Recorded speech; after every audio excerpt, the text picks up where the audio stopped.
Morning class. पिछले term पे हम लोग बात किए थे कटिंग फ्लूइड से रिलेटेड कि कटिंग फ्लूइड क्या होता है, एक कटिंग फ्लूइड का क्या क्या काम होता है, कटिंग फ्लूइड किस तरीके से काम करता है ना, the way in which the cutting fluid affect machining. इस तरीके से हम लोग बात किए थे इस टॉपिक पे। आज हम लोग बात करेंगे एक आइडियल कटिंग फ्लूइड के अंदर क्या क्या प्रॉपर्टी होनी चाहिए। An ideal cutting fluid should have, एक आइडियल कटिंग फ्लूइड के अंदर किस तरीके की प्रॉपर्टीज होनी चाहिए। अगर हम मान लिया कटिंग फ्लूइड किसी अपने मशीनिंग पर्पस के लिए इस्तेमाल करने वाले हैं, उस पर्टिकुलर टाइम पे हम कौन सा एक कटिंग फ्लूइड सेलेक्ट करेंगे, उस सिलेक्शन के पीछे हमारे दिमाग में क्या चीजें होनी चाहिए, इस के रिगार्डिंग आज बात करेंगे। तो हम लोग पिछले टर्म पे जो डिस्कस किए थे उसको थोड़ा सा समराइज करते हैं, उसके बाद आगे बढ़ते हैं। तो कटिंग फ्लूइड बेसिकली क्या था, पहले बात हम कर लें फ्लूइड क्या था। फ्लूइड क्या है? फ्लूइड मतलब कोई भी मटेरियल जिसके अंदर फ्लो होने की टेंडेंसी हो वो फ्लूइड कहला सकता है, मतलब उसे फ्लूइड कह सकते हैं। तो which have a tendency to flow is known as fluid. ठीक है, तो a fluid which is used in cutting operation is known as cutting fluid. Cutting operation में जिसका इस्तेमाल करते हैं वो कटिंग फ्लूइड है। तो अ कटिंग फ्लूइड में be very effective for improving the overall machinability. Overall machinability को इम्प्रूव करने के लिए कटिंग फ्लूइड बहुत ज्यादा इफेक्टिव है। कैसे? वो टेम्परेचर को डिसपिएट कर देता है, फ्रिक्शन को रिड्यूस कर देता है, कूल कर देता है पूरा एंटायर जोन को, मशीनिंग जोन को। तो ये सब इसके बेनिफिट्स, एडवांटेजेस हैं। तो अभी हम लोग फिर समराइज कर रहे हैं इस पॉइंट पे। The way in which the cutting fluid affect the machining can be summarise as follows. Number पहला, cooling down the chip tool work zone by carrying away some of the generated heat. Heat को generate कर दे रहा है, मतलब वो heat जो generate हो रहा है वो डिसपिएट कर दे रहा है। कहने का मतलब यह है कि कैरी अपने साथ करके लेकर चला जा रहा है कटिंग फ्लूइड। सेकेंड है reducing the coefficient of friction at the chip tool interface due to the formation of weaker compound at the interface. क्या होता है कि चिप और टूल के फेस, रेक फेस के बीच में एक वीकर कंपाउंड बनता है। ये वीकर कंपाउंड क्यों बनता है? ये वीकर कंपाउंड बनने के पीछे कारण यह है कि कटिंग फ्लूइड में एक एडिटिव्स अलग से मिलाया जाता है। उस एडिटिव्स के कारण वो वीकर कंपाउंड बनता है ताकि बिल्ट अप एज फॉर्मेशन ना हो और इस तरीके की दिक्कत ना हो, फ्रिक्शन आपका कम हो। इन सब कारणों से हम लोग अलग से एडिटिव मिलाते हैं ताकि वो वीकर कंपाउंड बनाए और आसानी से वो टूट के आसानी से वो निकल जाए चिप के साथ, वो चिप आपके रेक फेस पे जाके चिपके ना। ठीक है। थर्ड पॉइंट है reducing thermal distortion caused by the temperature gradient generated during machining. ठीक है। अब टेम्परेचर बढ़ने के साथ साथ आप देखते हैं कि डिफरेंट मटेरियल के अंदर डिस्टॉर्शन आ जाता है। डिफरेंट मटेरियल के अंदर शेप उसका चेंज हो जाता है अनइवन टेम्परेचर डिस्ट्रीब्यूशन के कारण। तो चूंकि ये टेम्परेचर को मिनिमाइज कर देगा थर्मल, इसलिए थर्मल डिस्टॉर्शन को भी मिनिमाइज करेगा। ठीक है। Washing away the chip and cleaning the machining zone. ठीक है। वॉश आउट कर देता है, फ्लश आउट कर देता है, protecting the finish surface from corrosion. ठीक है। कोरोजन से बचाता है। तो कहने का मतलब यह है कि कूलिंग डाउन, जो कटिंग फ्लूइड बेसिकली क्या कर रहा है, कूलिंग डाउन क्या कर रहा है, cooling down basically obviously increases the tool life and reduce the thermal distortion. Reduction in coefficient of friction lowers the machining force. ठीक, कोएफिशिएंट ऑफ फ्रिक्शन अगर रिड्यूस कर रहा है तो मशीनिंग फोर्स को लोअर कर रहा है and power consumption. This also prevents the formation of built up edge and the surface finish improves greatly. Washing away of the chip is very helpful in case of chip are very small as in grinding and milling. ठीक है। तो ये benefits हैं आपके cutting fluid के, वह cool करता है, टूल की लाइफ को इंक्रीज कर देता है, थर्मल डिस्टॉर्शन को रिड्यूस करता है, कोएफिशिएंट ऑफ फ्रिक्शन को रिड्यूस करता है, मशीनिंग फोर्स और पावर कंजम्पशन को रिड्यूस करता है, बिल्टअप एज फॉर्मेशन को रिड्यूस करता है, सरफेस फिनिश को इम्प्रूव करता है, वॉश आउट करता है मशीनिंग जोन को। तो ये सब बेनिफिट्स हैं आपके कटिंग फ्लूइड के। कटिंग फ्लूइड का ये काम है। अब बात करते हैं कि जब आप मार्केट में कटिंग फ्लूइड लेने जाएंगे तो क्या आपके दिमाग में होना चाहिए, एक कटिंग फ्लूइड जो आप लेने जा रहे हैं उसके अंदर क्या क्या क्वालिटीज होनी चाहिए, एक अच्छे कटिंग फ्लूइड के अंदर क्या क्वालिटी होनी चाहिए, इस पे हम लोग बात कर रहे हैं। तो ये है an ideal cutting fluid should, an ideal cutting fluid should, एक आइडियल कटिंग फ्लूइड के अंदर क्या होना चाहिए, आइडियल मतलब भाई आप ये चाहेंगे कि उस फ्लूइड के अंदर ये चीजें रहें। ये बात अलग है कि एक्चुअल में वो सब पूरी चीजें नहीं अवेलेबल रहती हैं। मतलब किसी भी आइडियलिस्टिक चीज में अगर हम देखते हैं तो उसको हम उस आइडियल को लेके हम लोग चलते हैं कि उस तरीके से हम पाएं, लेकिन वास्तव में वो चीजें उसके आसपास चीजें रहती है, लेकिन एग्जैक्टली आइडियल जैसी कोई चीज होती नहीं है। लेकिन इस आइडियलिस्टिक को अगर हम ये स्टिक करके चलते हैं तो होता क्या है कि हमें कई चीजें, अच्छे रिजल्ट्स मिलने लगते हैं, हम आइडियल के आसपास अपनी वैल्यूज को पाने लगते हैं। तो आइडियल कटिंग फ्लूइड के अंदर क्या क्या प्रॉपर्टी होनी चाहिए, and ideal cutting fluid should number 1 have a large specific heat and thermal conductivity. ठीक है, स्पेसिफिक हीट और थर्मल कंडक्टिविटी ज्यादा होनी चाहिए। थर्मल कंडक्टिविटी ज्यादा होनी चाहिए मतलब कि टेम्परेचर डिसिपिएट करने की क्षमता होनी चाहिए, कि मतलब एक एंड में अगर टेम्परेचर हो तो दूसरे एंड में आसानी से वो हीट का फ्लो हो जाए जल्दी से, है ना। जितने ही क्विक रिस्पांस होगा टेम्परेचर का, मतलब एक पॉइंट पे आपने टेम्परेचर दिया, उसका रिस्पॉन्ड आपका दूसरे पॉइंट पे मिल जाए, मतलब टेम्परेचर कंडक्ट हो जाए, तो हीट है वो कंडक्ट हो जाए प्रॉपरली। ठीक है, थर्मल कंडक्टिविटी ज्यादा होनी चाहिए। ठीक है, एक एंड से दूसरे एंड पे फ्लो हो जाए आसानी से, तो ये थर्मल कंडक्टिविटी कहेंगे। ठीक है, सेकंड है have a low viscosity and small molecule size. Viscosity कम होना चाहिए। ठीक है, ज्यादा विस्कोस होगा तो वो बिल्कुल चिपका रहेगा, स्टिकी रहेगा। ठीक है, आसानी से फ्लोबिलिटी होनी चाहिए, कहने का मतलब यह है। लो विस्कोसिटी होने से क्या बेनिफिट है, वो फ्लोइंग बिहेवियर का हो जाएगा, इजिली फ्लो करेगा। ठीक है, अब low viscosity and small molecular size. Small viscosity low होने का बेनिफिट क्या है कि भाई कई जगह पर वो जल्दी जल्दी फ्लो हो जाएगा और पहुंच जाएगा डिफरेंट लोकेशंस पे। फिर ये बात किया जा रहा है कि भाई have a small molecular size.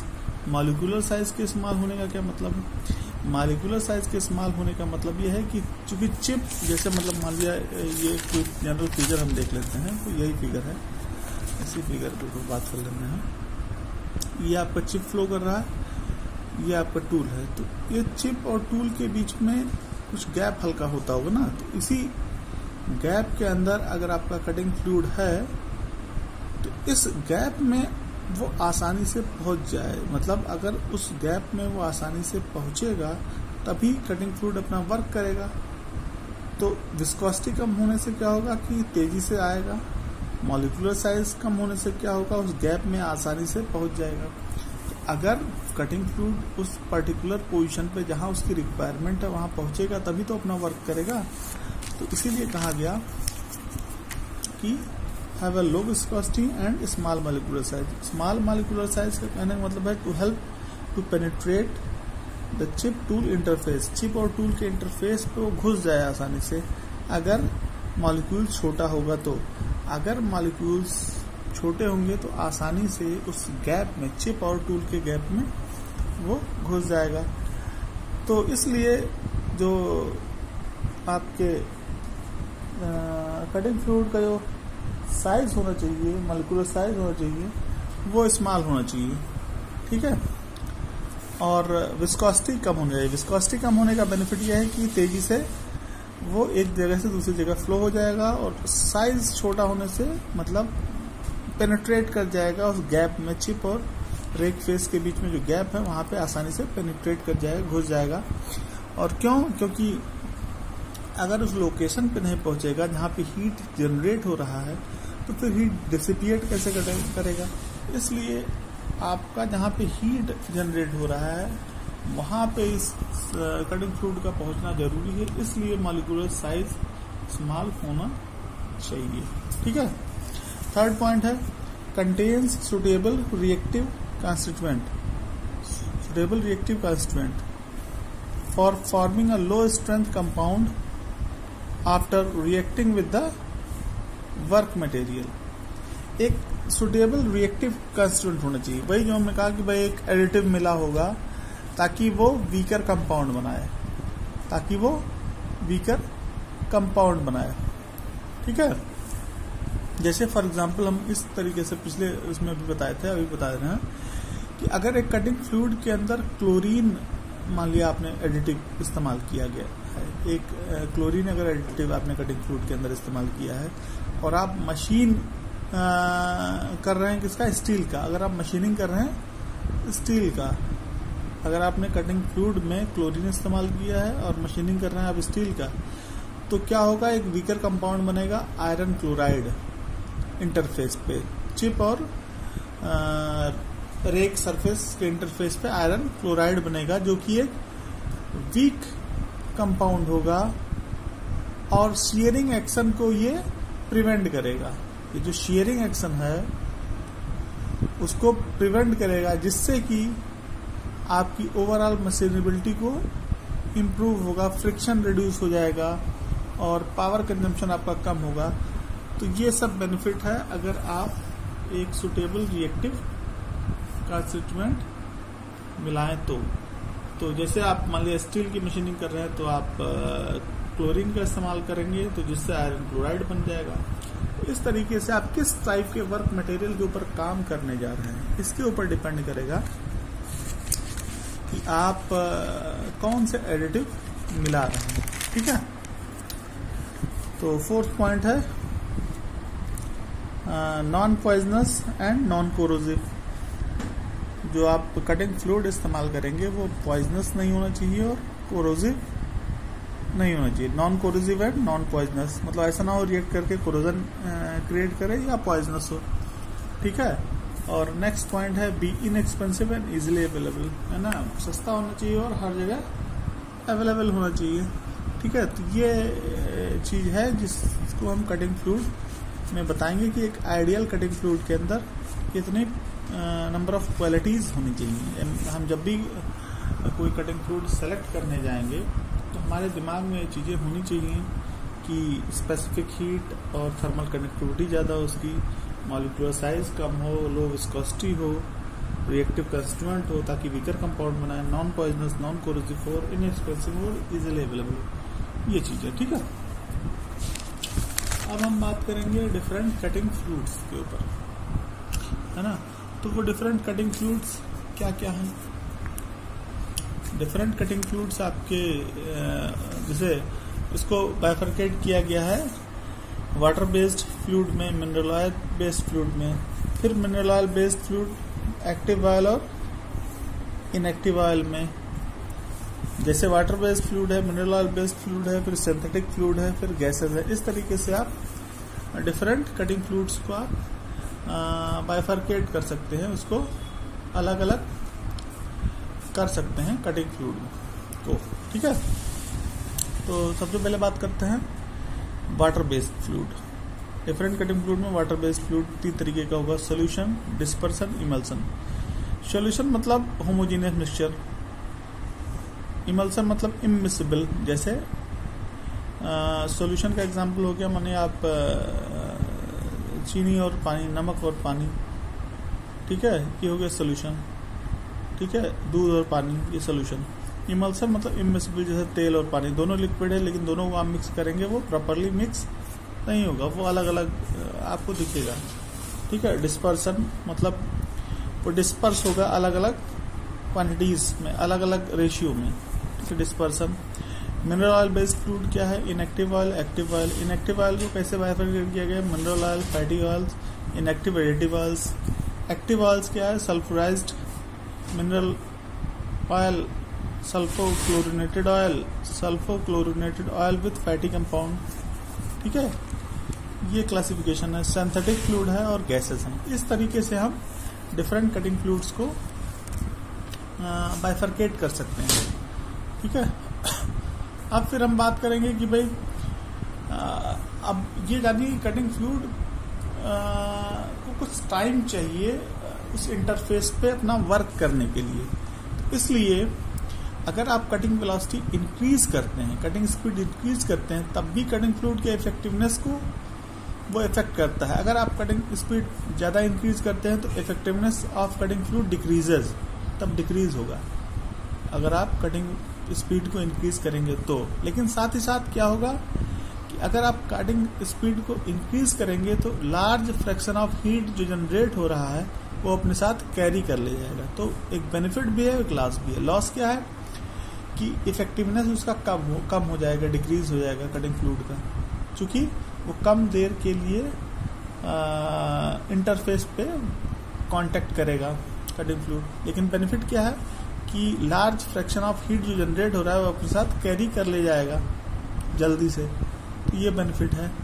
तो इसलिए उसको ग्राफ के माध्यम से समझाया जाता है कि बहुत ज्यादा कटिंग फ्लूइड कटिंग स्पीड ज्यादा होने से भी नुकसान है और बहुत कम होने से भी नुकसान है। इस तरीके से एक इंटरमीडिएट वैल्यू लेके हम लोग चलते हैं, ठीक है। अब फिर ये भी बात करते हैं कि इफेक्टिवनेस ऑफ कटिंग फ्लूइड एक और चीज के ऊपर डिपेंड करती है कि आप कटिंग फ्लूइड का इस्तेमाल कैसे करते हैं। मतलब वो फ्लडेड है या आप उसमें फोर्सबली इंजेक्ट कर रहे हैं।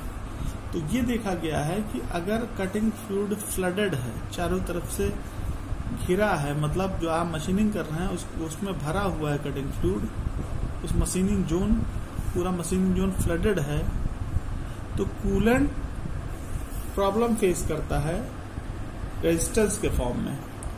तो इसको ऐसे कह सकते हैं, the effectiveness of cutting fluid also depends on the technique of application. It has found that when the cutting zone is flooded, the coolant faces some resistance to enter in the chip tool interface. ठीक है, flooded में ये दिक्कत आती है कि वो resistance face करता है चिप टूल इंटरफेस में जाने में, ठीक है। However, the effectiveness is not high, but if the coolant is forcibly injected into the interface, the fluid acts in much more effective manner.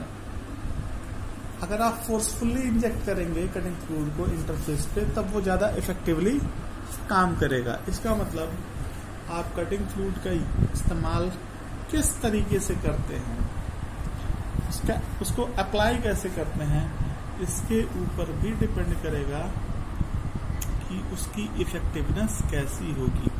तो अगर आप फोर्सफुली इंजेक्ट करते हैं कटिंग फ्लूइड को,